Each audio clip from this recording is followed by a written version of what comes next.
It was a cold night in 1980 when a young couple, fresh from celebrating their wedding day, drove down a quiet road in Watertown, Wisconsin. They were laughing, holding hands, and enjoying the start of their new life together. But what happened next would leave investigators baffled for decades. An unknown man approached their car, broke in, and shot them both to death before vanishing into the darkness without a trace. The killer's identity? A mystery. The motive? Unknown. It was as if he had simply appeared out of thin air. Hey friends, you're in Dreamcatcher Stories, your cozy corner for stories that got lost along the way. Hit me up in the comments and tell me how this one hits you. Now, let's get sneaky and peek behind the curtain. The story begins with a man who lived a double life. To those around him, he seemed like a reformed criminal, someone who had turned away from his dark past and embraced law-abiding citizenship. He raised a family, held down steady jobs, and presented himself as a pillar of respectability. But behind closed doors, things were far from perfect. His daughter, now grown, grew up fearing him. She knew her father wasn't the man he claimed to be.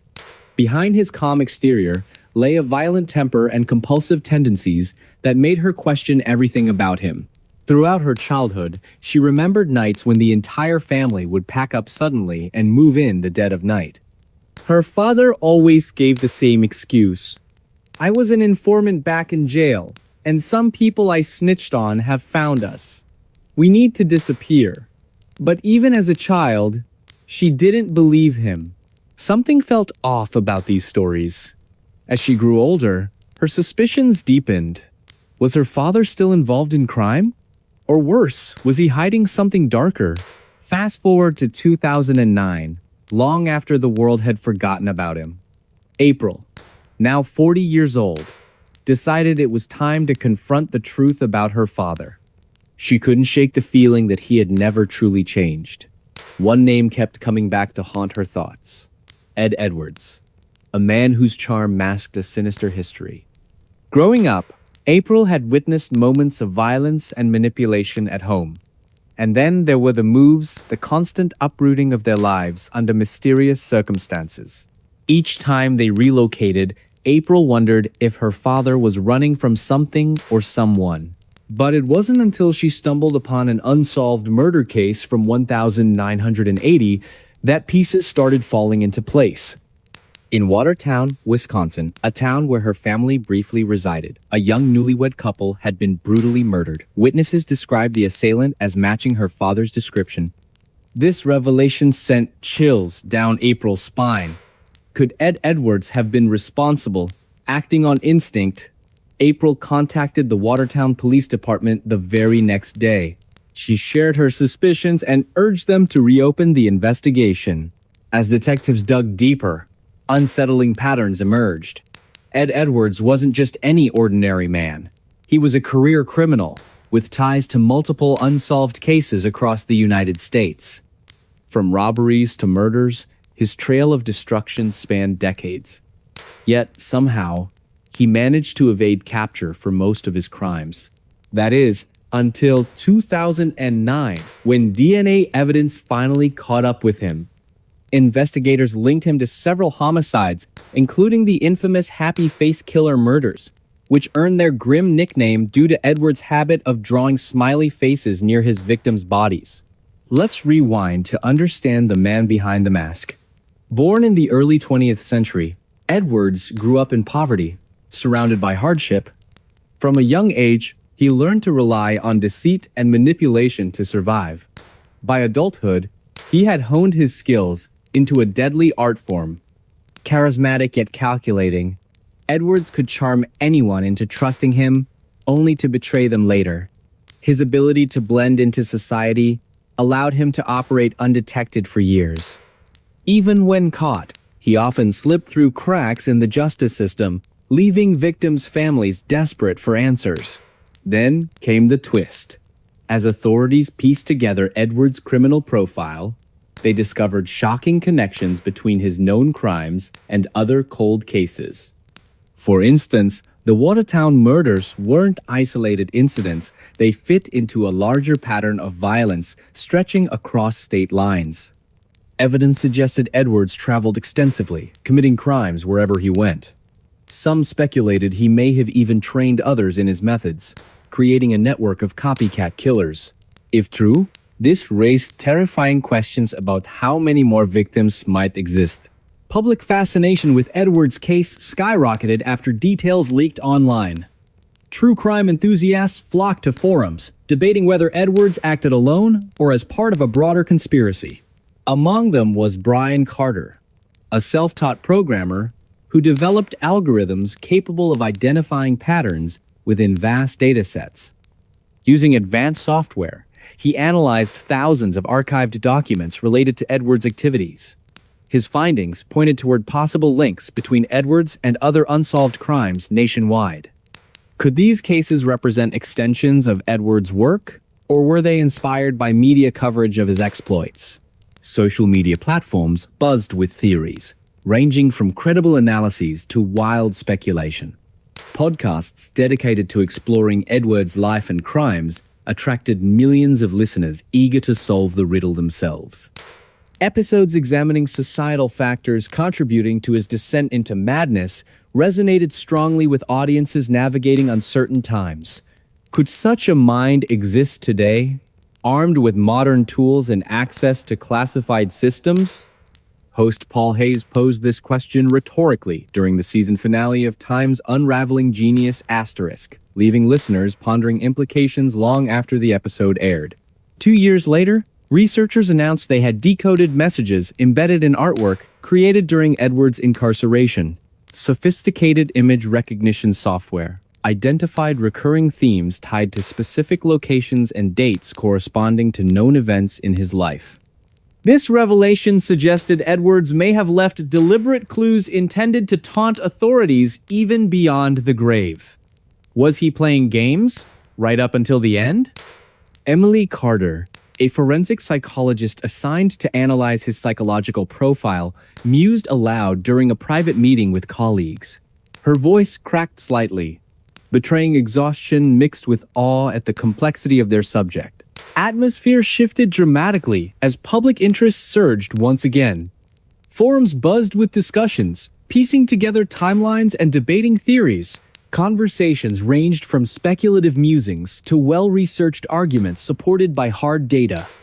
One member, Amanda Grant, gained prominence when she identified similarities between Edwards' disappearance and other unsolved cases involving individuals with exceptional intellectual abilities.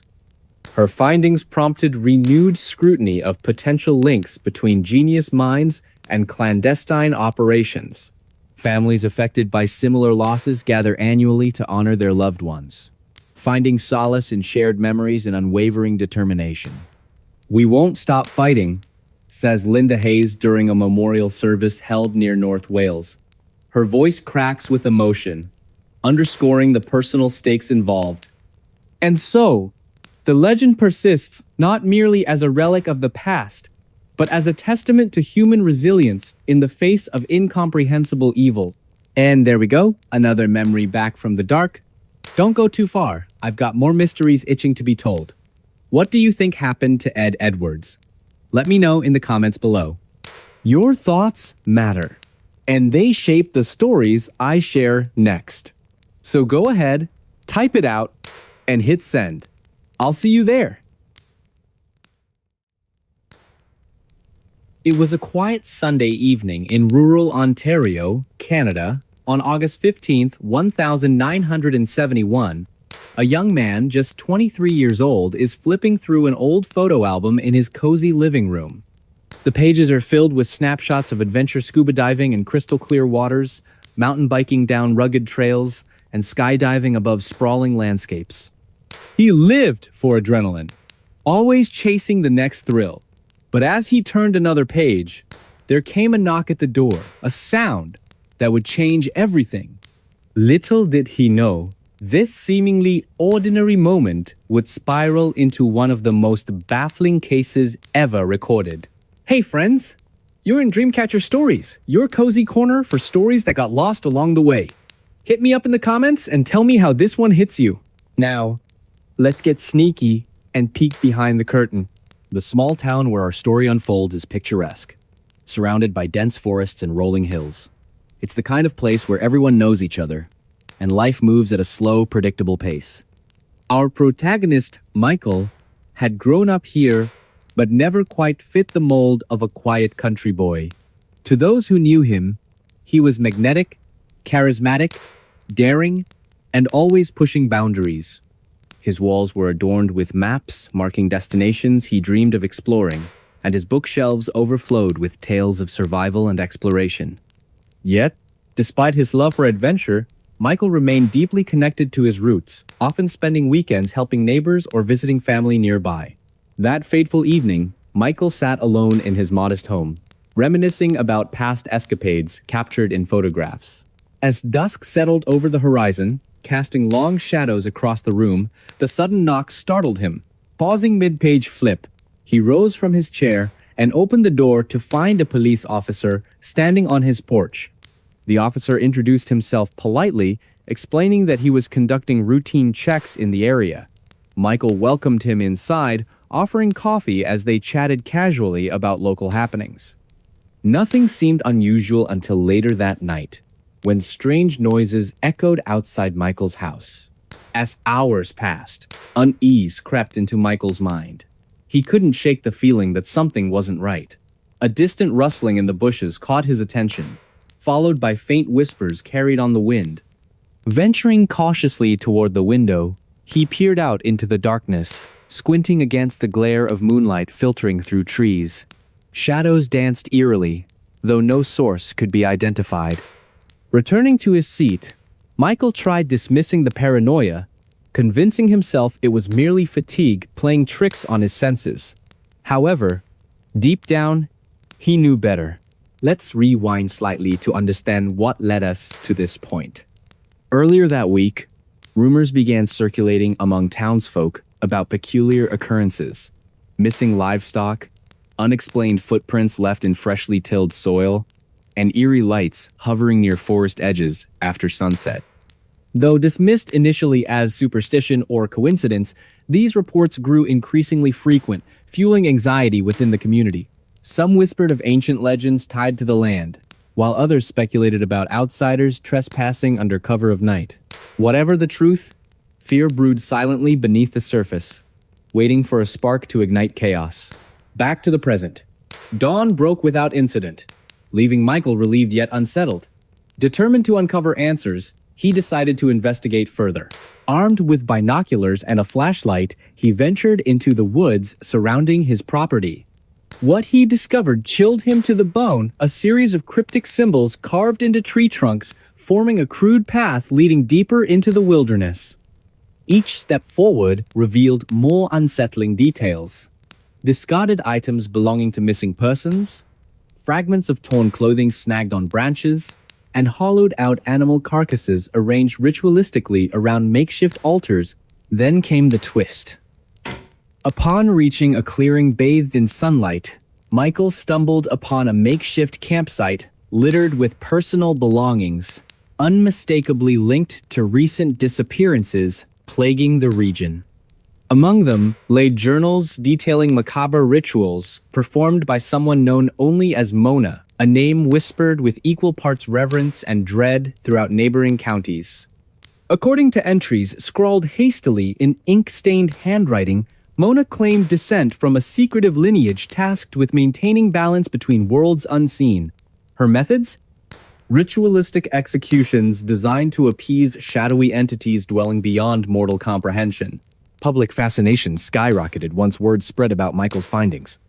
True crime enthusiasts flocked to online forums, dissecting every detail uncovered thus far. Podcast hosts like Linda Hayes dedicated entire episodes to unraveling Mona's twisted ideology, drawing parallels between her actions and historical accounts of occult practices dating back centuries. Listeners became armchair detectives, piecing together timelines and debating theories ranging from psychological manipulation to supernatural intervention. One particularly heated discussion centered around whether Mona acted alone or commanded followers operating covertly within plain sight. Fast forward to 2023, and advancements in forensic technology offered fresh insights into the case. Researchers applied cutting-edge DNA analysis techniques to trace potential links between Mona's victims, revealing patterns previously obscured by time and decay. Dr. Emily Grant, a renowned forensic psychologist specializing in criminal behavior, collaborated closely with Detective Mark Thompson, revisiting cold cases potentially connected to Mona's reign of terror. Their investigation extended beyond Ontario, uncovering similar incidents scattered across North America during the same era. Could these crimes represent extensions of Mona's activities, or were they copycat offenses inspired by media coverage of her atrocities? Meanwhile, social media platforms buzzed with activity as amateur sleuths joined forces with seasoned investigators. Reddit threads dissected evidence, Twitter hashtags trended globally, and YouTube channels uploaded videos analyzing cryptic messages embedded within Mona's journals. One user, Brian Carter, gained prominence after developing an algorithm capable of decoding hidden patterns within archive materials. His work attracted widespread acclaim, sparking renewed interest in unsolved mysteries long forgotten by law enforcement agencies. Are we looking at isolated incidents or part of something larger? Brian asked during a live Q&A session, prompting nods of agreement from participants. Atmosphere shifted dramatically as public intrigue surged once again. Forums buzzed with discussions, piecing together clues and debating theories. Conversations ranged from speculative musings to well-researched arguments supported by hard data. One member, Amanda Grant, gained prominence when she identified similarities between Mona's case and other mysterious deaths involving individuals found miles away from their last known location. Her findings prompted authorities to explore connections previously dismissed as coincidental. Are we looking at copycat crimes? Or does this suggest something larger? By now, you might think the story ends here, but it doesn't. In recent years, new developments reignited interest in the case. Forensic genealogy techniques identified relatives linked to DNA profiles discovered at the crime scene years earlier, prompting investigators to revisit old leads. Detectives traced these connections back to individuals known to associate with underground organizations specializing in illegal technology trade. Could these groups have played a role in Mona's demise? If so, why target someone seemingly disconnected from their operations? Amidst growing intrigue, amateur sleuths joined professional detectives in piecing together fragments of information. Podcasts dedicated to exploring her life and crimes reached millions, sparking debates among listeners eager to solve the riddle themselves. Episodes examining societal factors contributing to her descent into madness resonated strongly with audiences navigating uncertain times. Could such a mind exist today, armed with modern tools and access to classified systems? Host Paul Hayes posed this question rhetorically during the season finale of Time's Unraveling Genius *, leaving listeners pondering implications long after the episode aired. 2 years later, researchers announced they had decoded messages embedded in artwork created during her final days. Sophisticated image recognition software identified recurring themes tied to specific locations and dates corresponding to known events in her life. This revelation suggested she may have left deliberate clues intended to taunt authorities even beyond the grave. Was she playing games right up until the end? Emily Cotter, a forensic psychologist assigned to analyze her psychological profile, mused aloud during a private meeting with colleagues. Her voice cracked slightly, betraying exhaustion mixed with awe at the complexity of their subject. Atmosphere shifted dramatically as public interest surged once again. Forums buzzed with discussions, piecing together timelines and debating theories. Social media campaigns reached millions, reminding the world of her story and the importance of vigilance. What really happened to her? Is she still alive somewhere, waiting to be found? Or did some cruel twist of fate claim her life that fateful evening? These questions lingered like shadows over Willow Creek, casting doubt and despair over the hearts of those who cared. And there we go, another memory back from the dark. Don't go too far, I've got more mysteries itching to be told. What do you think happened to Michael? Let me know in the comments below. Your thoughts matter, and they shape the stories I share next.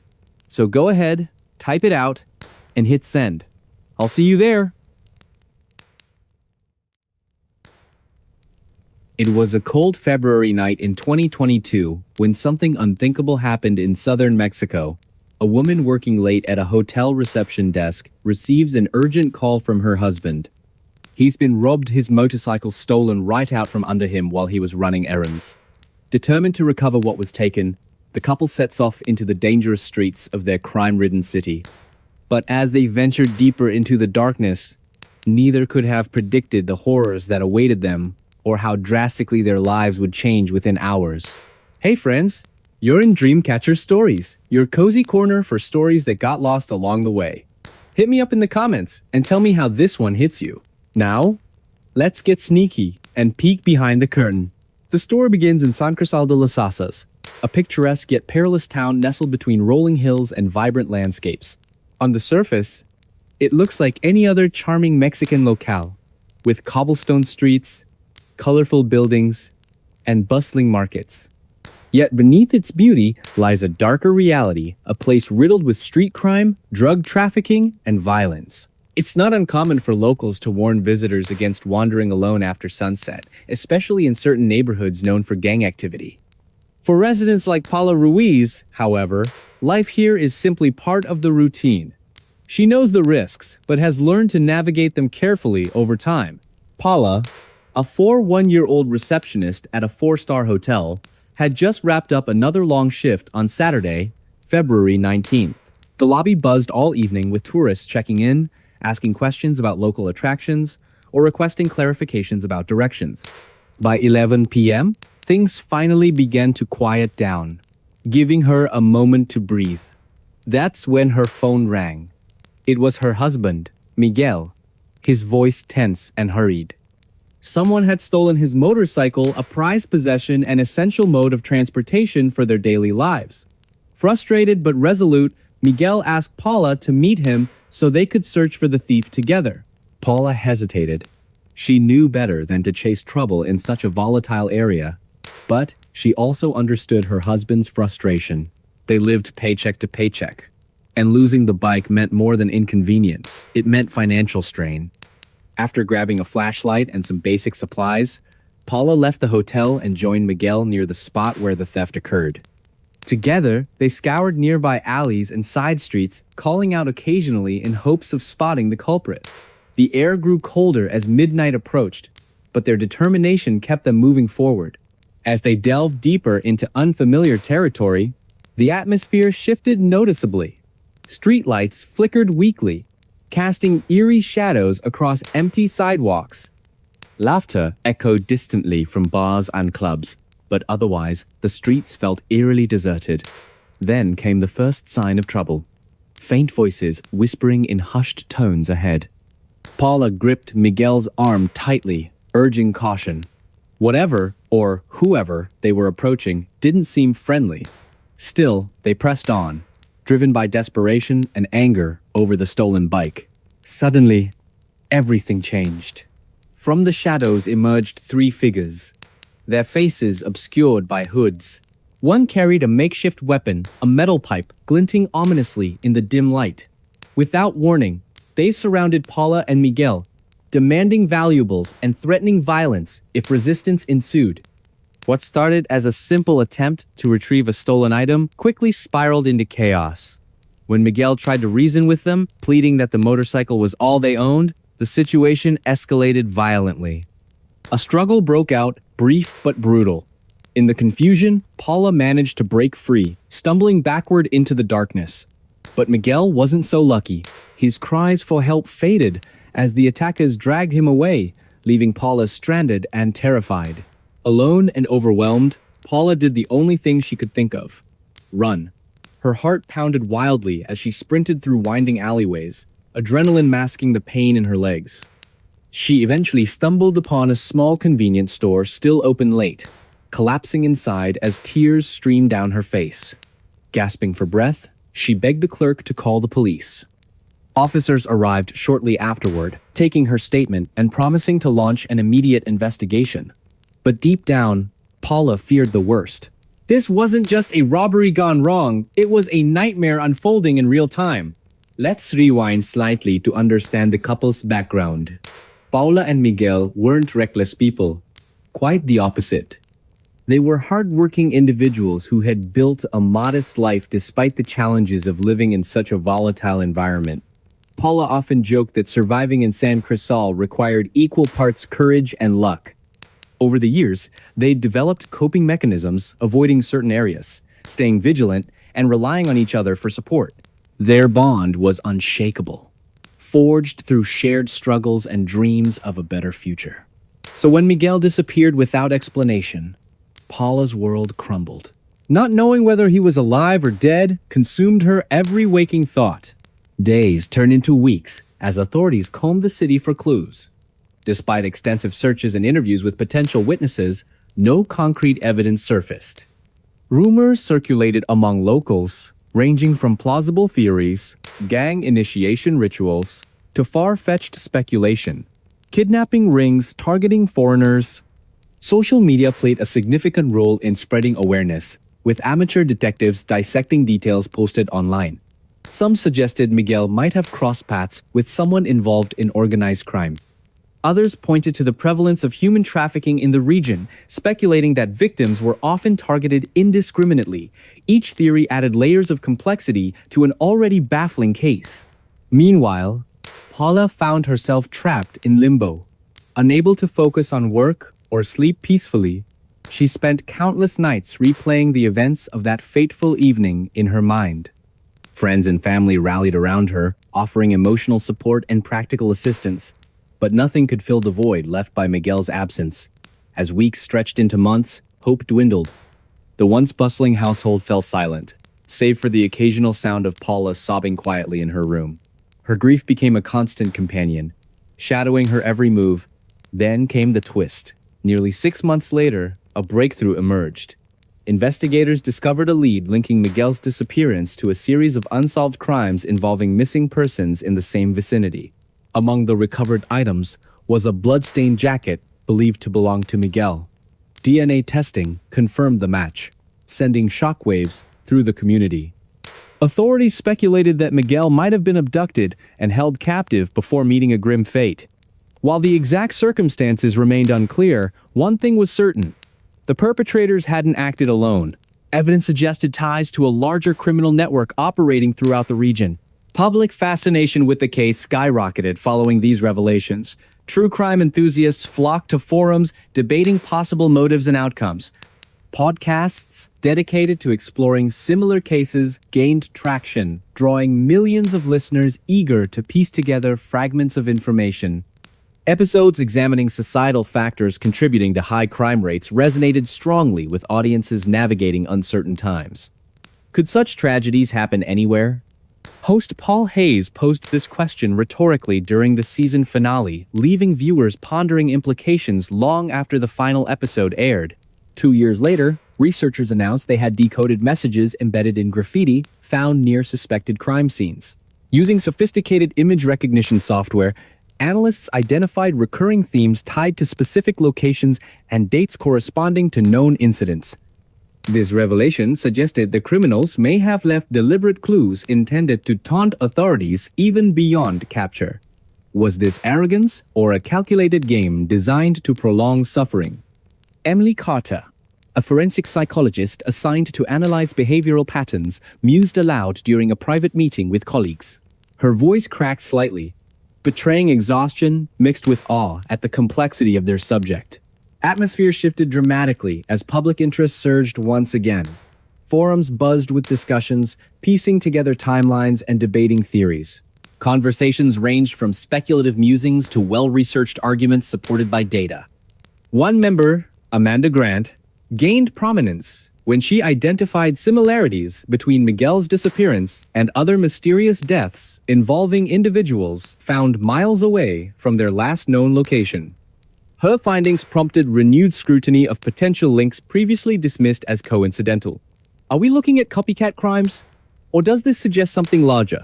Families affected by similar losses gather annually to honor their loved ones, finding solace in shared memories and unwavering determination.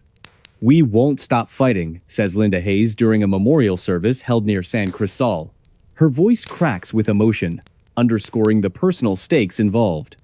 And so, The legend persists not merely as a relic of the past, but as a testament to human resilience in the face of incomprehensible evil. And there we go, another memory back from the dark. Don't go too far, I've got more mysteries itching to be told. What do you think happened to Miguel? Let me know in the comments below. Your thoughts matter, and they shape the stories I share next. So go ahead, type it out, and hit send. I'll see you there. A remote jungle in Guyana, South America, where nearly 1,000 people lived together in what appeared to be a utopian community. It was called Jonestown, named after its charismatic leader who promised equality, peace, and salvation. But on November 18th, 1978, the world would learn of its horrifying end. A tragedy that left 918 men, women, and children dead under circumstances so shocking they remain etched into history as one of humanity's darkest chapters. What happened in those final hours, and why did it spiral out of control? Hey friends, you're in Dreamcatcher Stories, your cozy corner for stories that got lost along the way. Hit me up in the comments and tell me how this one hits you. Now, let's get sneaky and peek behind the curtain. The story begins in San Francisco during the late 1960s. A preacher with magnetic charm rose to prominence, captivating followers with his promises of racial harmony, social justice, and spiritual enlightenment. He spoke passionately about creating a better world free from oppression, drawing in thousands of devoted believers.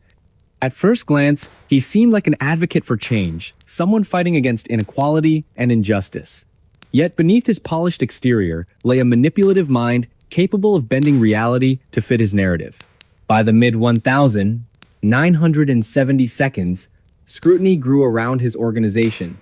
Media outlets began investigating allegations of financial fraud, physical abuse, and psychological manipulation within the group. Fearing exposure, the leader decided to relocate his followers to a compound deep in the jungles of Guyana, far away from prying eyes.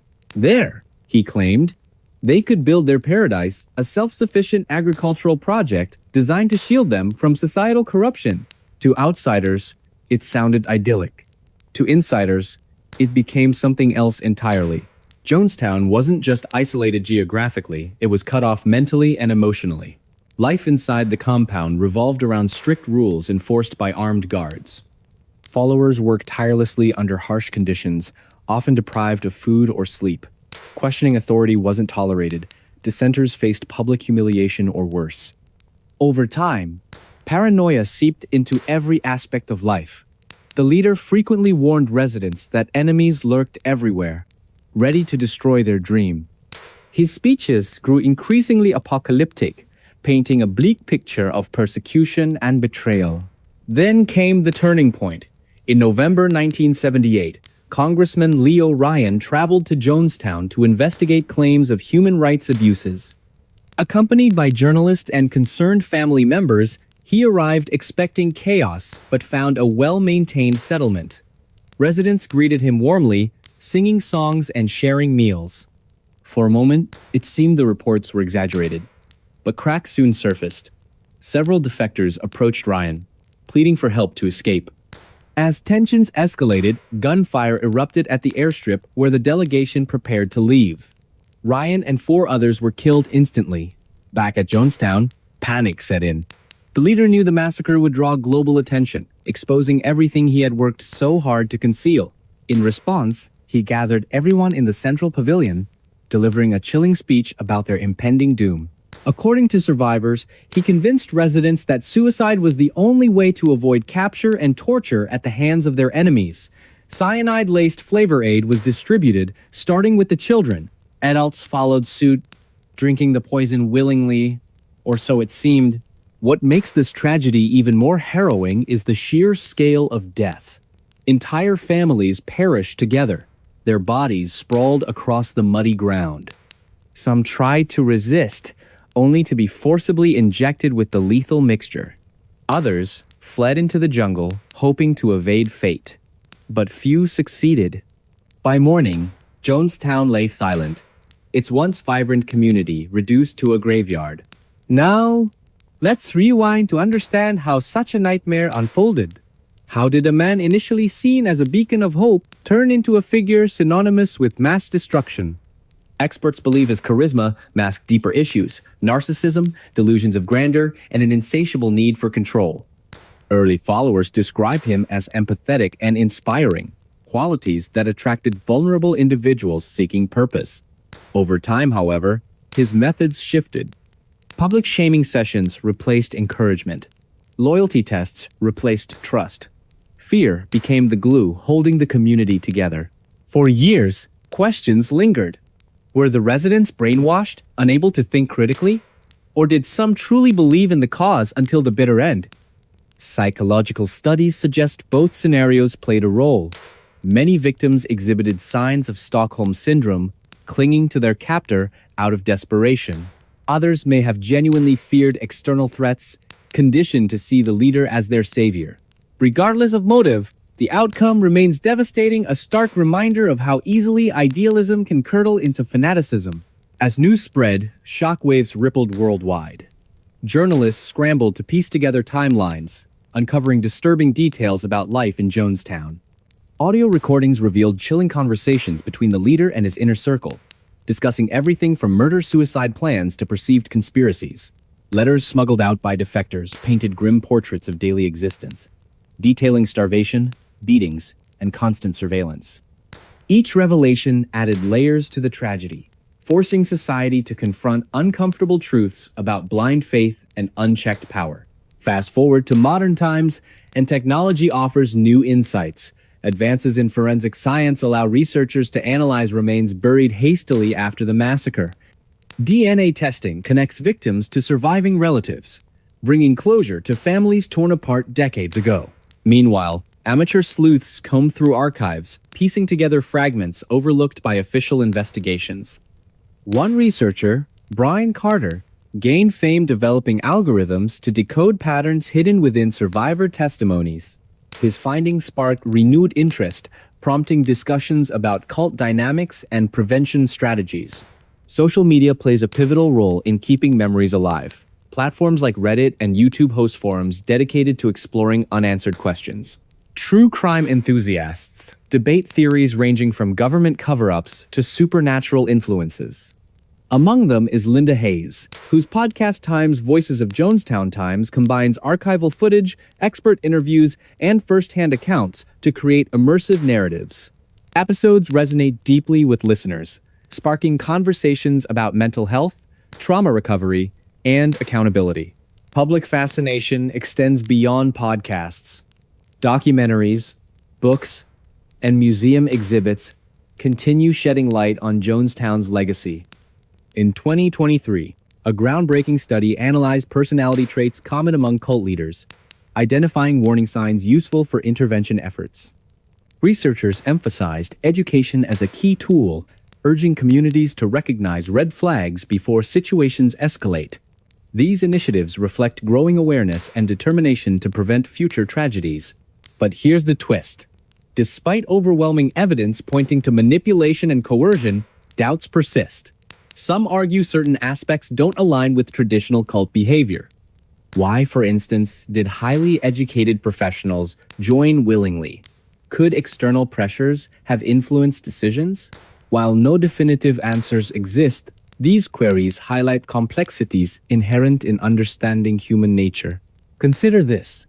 Survivors recount hearing whispers long after the massacre, rumors of secret documents, hidden funds, even covert operations involving foreign governments. Though unsubstantiated, such tales fuel speculation, blurring lines between fact and fiction. Are we looking at isolated incidents or part of a larger conspiracy? Investigators struggle to separate truth from myth, hampered by incomplete records and conflicting testimonies. Meanwhile, psychologists study behavioral patterns exhibited by participants, hoping to identify vulnerabilities exploited by leaders. Findings suggest susceptibility stems from factors like isolation, fear, and cognitive dissonance. But broader implications raise unsettling questions. If ordinary people can commit extraordinary atrocities, What does that say about us? Can anyone truly claim immunity from influence? As years pass, additional developments emerge. In 2025, archaeologists unearth artifacts near the original site, offering glimpses into daily life. Tools, clothing, and personal belongings provide tangible connections to those lost. Exhibitions showcasing these items travel globally, reminding audiences of resilience amidst despair. Families affected gather annually to honor loved ones, finding solace in shared grief and unwavering resolve. Through it all, one truth stands clear. Jonestown represents more than a single event. It symbolizes humanity's capacity for both cruelty and compassion. For every answer uncovered, new mysteries arise. For every step forward, obstacles loom large. Yet through perseverance, understanding transcends generations, binding us together in pursuit of peace and resolution. And there we go. Another memory back from the dark. Don't go too far, I've got more mysteries itching to be told. What do you think really happened in Jonestown? Was it pure manipulation? Or did other forces play a role? Let me know in the comments below. Your thoughts matter, shaping not just my stories, but our collective quest for truth. Until next time, stay curious and keep questioning.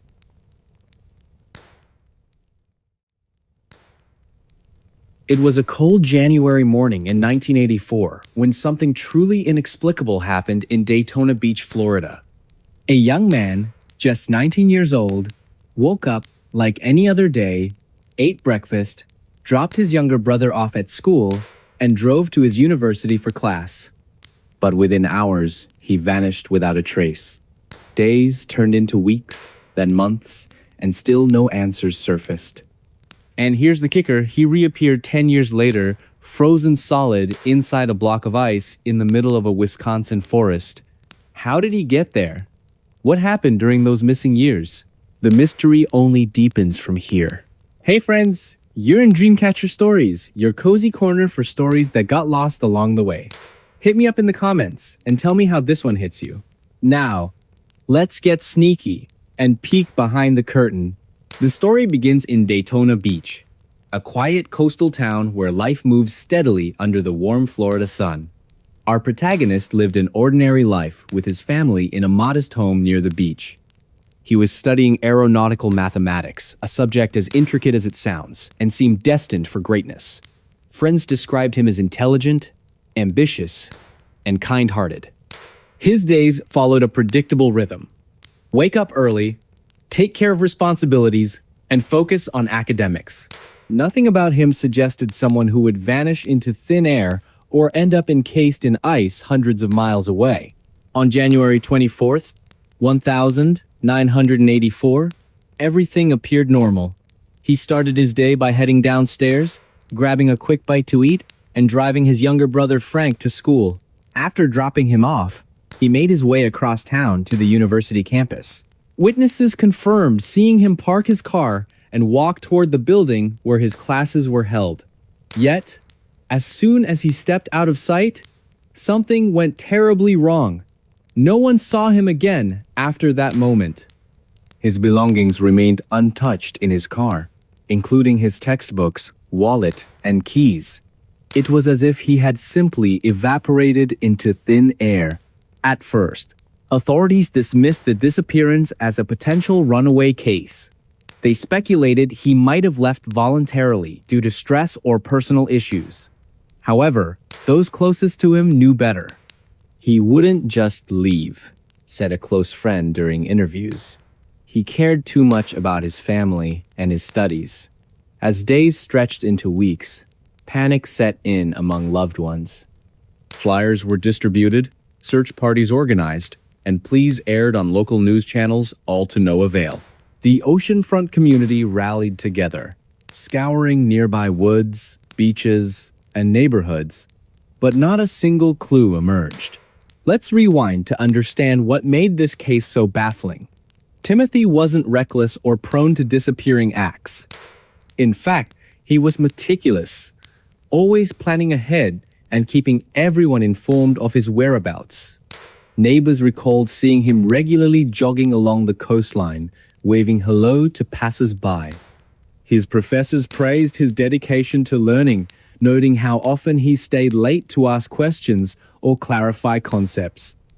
To everyone who knew him, Timothy represented stability, a beacon of reliability in uncertain times. So why did he vanish so suddenly? And why did all attempts to locate him fail? Then came the twist. Exactly 10 years later, in 1994, hunters stumbled upon a shocking discovery deep within the Chequamegon-Nicolet National Forest in northern Wisconsin. There, partially buried beneath layers of snow and debris, lay a massive block of ice containing a human body perfectly preserved inside. Authorities identified the remains as belonging to none other than Timothy Molnar, the same teenager who disappeared a decade earlier. Initial examinations revealed no signs of trauma, poisoning, or illness. Instead, his body exhibited symptoms consistent with hypothermia, suggesting exposure to extreme cold temperatures shortly before death. But how did he travel over 1,300 miles from Florida to Wisconsin? Why was he found frozen solid despite being last seen alive in mild weather conditions? As investigators delved deeper into the case, they uncovered anomalies that defied logical explanation. For instance, Timothy's clothes showed no signs of wear or tear, indicating he hadn't wandered far once exposed to freezing temperatures. Additionally, dental records confirmed the body belonged to Timothy, yet certain details didn't align with known timelines. One theory posited he may have fallen victim to foul play, possibly kidnapped and transported against his will. Others speculated involvement from covert government operations experimenting with cryogenic technology. Whatever the truth, evidence pointed toward events far stranger than anyone could have imagined. Public fascination with the case skyrocketed almost overnight. True crime enthusiasts flocked to online forums, dissecting every detail available while debating possible explanations. Social media platforms buzzed with theories ranging from credible analyses to wild speculation. Among them was Brian Carter, a self-taught programmer who applied advanced algorithms to decode patterns hidden within archived materials related to similar disappearances nationwide. His findings drew widespread attention, suggesting connections between Timothy's case and broader criminal networks operating throughout rural America during the same period. Are we looking at isolated incidents or part of something larger? Meanwhile, amateur sleuths joined professional detectives in piecing together fragments of information. Podcasts dedicated to exploring Timothy's life and disappearance reached millions, sparking debates among listeners eager to solve the riddle themselves. Episodes examining societal factors contributing to such tragedies resonated strongly with audiences navigating uncertain times. Could such a mind exist today, armed with modern tools and access to classified systems? Host Paul Hayes posed this question rhetorically during the season finale of Time's Unraveling Genius*, leaving listeners pondering implications long after the episode aired. Fast forward to 2023, and advancements in forensic technology offer unprecedented opportunities for analyzing large data sets related to Timothy's case. Using machine learning models, researchers sifted through thousands of pages of archived material, flagging patterns previously overlooked by human eyes. Their findings suggest ties between Timothy's activities and similar disappearances worldwide, hinting at organized crime or rogue governmental factions. Could he have stumbled upon information threatening national security, triggering his elimination? Or was his fate tied to personal demons haunting him long before that fateful night? One breakthrough stood out above the rest: a notebook filled with hand-drawn diagrams depicting geometric shapes resembling crop circles. Inside, annotations referenced concepts borrowed directly from quantum theory, including mentions of black holes and multiverse theory. Experts struggled to interpret their meaning, though many agreed they pointed toward experimentation with untested scientific principles. Did he truly believe he could unlock doors to alternate realities? Or was this simply the product of mental instability exacerbated by pressure from his demanding career? By now, you might think the story ends here, but it doesn't. In recent years, new developments reignited interest in the case. Forensic genealogy techniques identified relatives linked to DNA profiles discovered near the crime scene, prompting authorities to revisit old leads. Investigators traced these connections back to individuals known to associate with underground organizations specializing in illegal technology trade. Could these groups have played a role in his death? If so, why target someone seemingly disconnected from their operations? Amidst growing intrigue, amateur sleuths joined professional detectives in piecing together fragments of information. Podcasts dedicated to exploring his life and crimes reached millions, sparking debates among listeners eager to solve the riddle themselves. Episodes examining societal factors contributing to his descent into madness resonated strongly with audiences navigating uncertain times. Could such a mind exist today, armed with modern tools and access to classified systems? Host Paul Hayes posed this question rhetorically during the season finale of Time's Unraveling Genius *, leaving listeners pondering implications long after the episode aired. 2 years later, researchers announced they had decoded messages embedded in artwork created during his final days. Sophisticated image recognition software identified recurring themes tied to specific locations and dates corresponding to known events in his life. This revelation suggested he may have left deliberate clues intended to taunt authorities even beyond the grave. Was he playing games right up until the end? Emily Carter, a forensic psychologist assigned to analyze his psychological profile, mused aloud during a private meeting with colleagues. Her voice cracked slightly, betraying exhaustion mixed with awe at the complexity of their subject. Atmosphere shifted dramatically as public interest surged once again. Forums buzzed with discussions, piecing together timelines and debating theories. Conversations ranged from speculative musings to well-researched arguments supported by hard data. One member, Amanda Grant, gained prominence when she identified similarities between his disappearance and other unsolved cases involving individuals with exceptional intellectual abilities. Her findings prompted renewed scrutiny of potential links between genius minds and clandestine operations. Families affected by similar losses gather annually to honor their loved ones, finding solace in shared memories and unwavering determination. "We won't stop fighting," says Linda Hayes during a memorial service held near North Wales. Her voice cracks with emotion, underscoring the personal stakes involved. And so, the legend persists not merely as a relic of the past, but as a testament to human resilience in the face of incomprehensible evil. And there we go, another memory back from the dark. Don't go too far, I've got more mysteries itching to be told. What do you think happened to Timothy? Let me know in the comments below. Your thoughts matter, and they shape the stories I share next. So go ahead, type it out, and hit send. I'll see you there.